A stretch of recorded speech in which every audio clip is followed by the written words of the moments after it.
Hello साजू, क्या नमस्ते करती हूँ। नमस्ते, खुद रहा बढ़ो गौरव बड़ी हो, भगवान लड़का दिए भगवती मार। ये क्या है? नहीं समझ पा नहीं। अगर पकड़ खड़ो, हम तुमको आशीर्वाद दे रहे, लड़का बच्चा से कमी ना हो।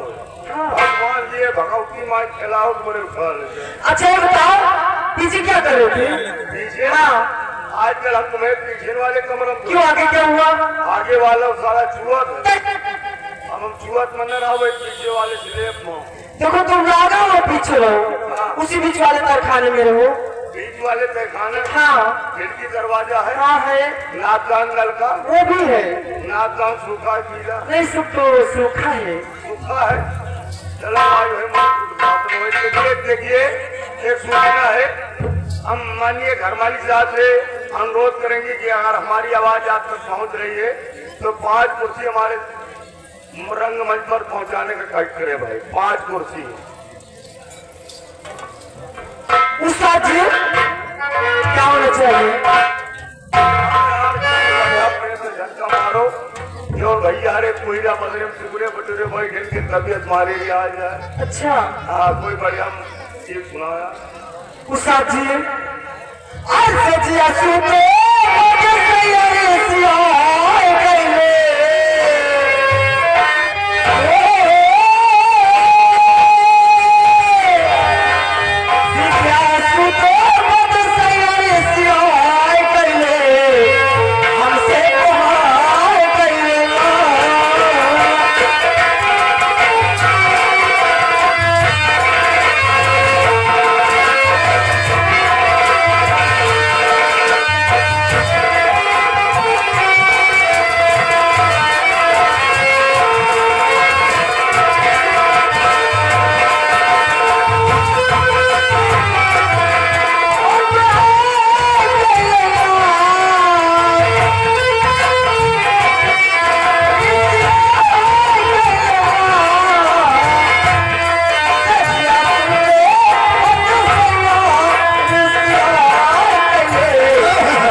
रहने वाले हैं।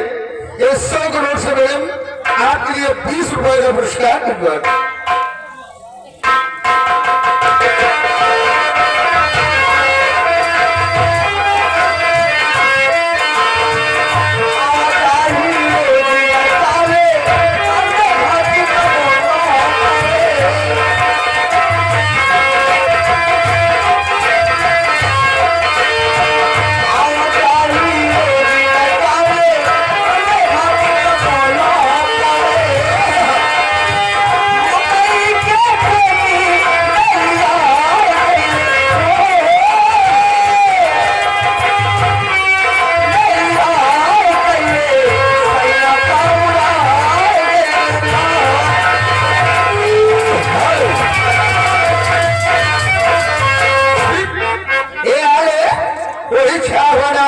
हमारे भाईजान साकिर अली जो फल वाले मुंडन शादी विवाह शुभ अवसर पे फल की जरूरत हो तो हमारे साकिर भाई से राही में संपर्क करें। एक 50 रुपए का पुरस्कार। पहले तक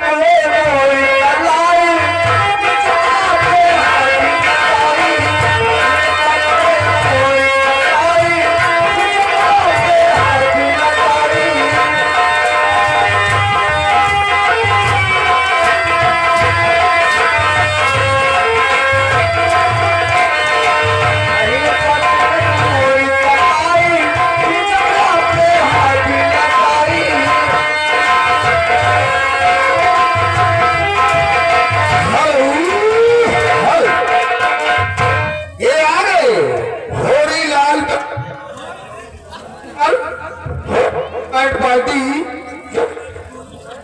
सीधा का पुरवा, ये 100 के नोट से आपके 30 रुपए का पुरस्कार कटवा। मैं उन्हें सुना करती हूँ, कहा लगा चाहती हूँ